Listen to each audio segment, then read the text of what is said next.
તો આ તરફ સુરતના હજીરા ઓએનજીસી બ્રિજને લઈને સાંસદે પાલિકા કમિશનરને પત્ર લખ્યો છે। સાંસદ મુકેશ દલાલે બ્રિજના સમારકામની માંગ કરી છે। તપાસ એજન્સી પાસે સ્ટ્રક્ચર સ્ટેબિલિટી રિપોર્ટ કરાવવાની પણ માંગ કરી છે અને ગુજરાત ફર્સ્ટ જ્યારે રિયાલિટી ચેક કર્યું તો બ્રિજના ફૂટપાથ પર અનેક ગેપ જોવા મળ્યા। બ્રિજની બંને બાજુ પેરાફિટ અતિ જર્જરિત હાલતમાં છે। સાંસદ મુકેશ પટેલે કરેલી રજૂઆત બાદ રિયાલિટી ચેકમાં એ સાચી ઠરી છે। હજીરાના ઓએનજીસી બ્રિજના તાત્કાલિક સમારકામની જરૂરિયાત છે।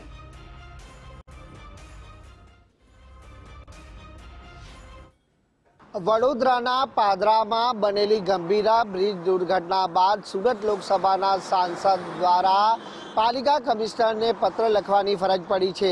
સુરતના 2 જેટલા જે ફ્લાયઓવર બ્રિજ છે એ બ્રિજની સ્ટ્રક્ચર સ્ટેબિલિટી અને સેફ્ટી ગ્રીલને લઈને આ પત્ર લખાયો છે। ત્યારે હાલ ગુજરાત ફર્સ્ટની ટીમ પહોંચી છે સુરતના જે ડુમ્મસ હજીરા રોડ પર કે જ્યાં ઓએનજીસી બ્રિજ આવેલો છે ને અહીં આ બ્રિજ ઉપરથી પ્રતિ દિવસ હજારો નહીં પરંતુ લાખોની સંખ્યામાં વાહનોની અવર જવર રહેતી હોય છે।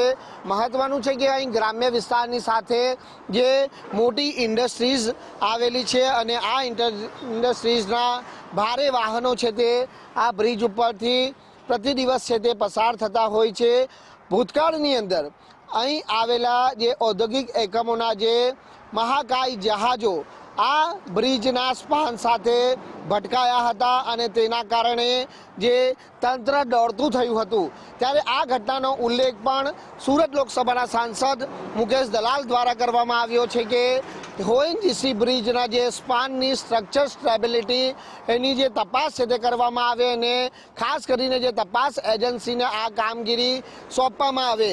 દુર્ઘટના ઘટે તે પહેલાં આ બાબત છે તે સાંસદે પોતાના પત્રમાં લખી છે। ત્યારે હાલ આપણે જ્યારે રિયાલિટી ચેક કરી રહ્યા છે ત્યારે તસવીરો આપ જાતે જોઈ શકો છો કે ઓએનજીસીની જે બ્રિજ ઉપર પેરામીટ આવે છે એ પેરામીટ આ પ્રમાણે જર્જરિત હાલતમાં જોવા મળી રહી છે।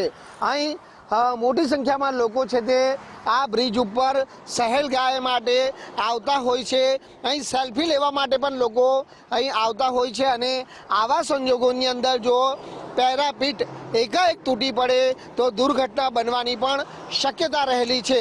અતિ જર્જરિત પેરામીટ અહીં જોવા મળી રહી છે।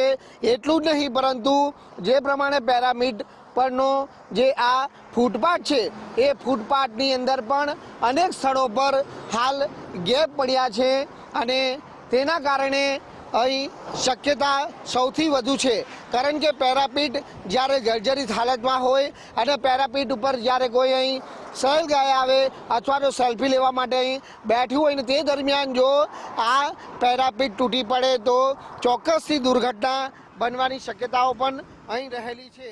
ભૂતકાળમાં જે પ્રકારે મહાકાય જે જહાજ આ બ્રિજના સ્પાન સાથે ભટકાયા હતા અને તેના કારણે જ્યારે તંત્ર દોડતું થયું હતું ત્યારે આ ઘટનાની ગંભીર નોંધ સાંસદે ફરી એક વખત લીધી છે અને તેઓની એક માંગ છે કે તેનું સ્ટ્રક્ચર સ્ટેબિલિટી રિપોર્ટ છે તે આ બ્રિજનો કાઢવામાં આવે।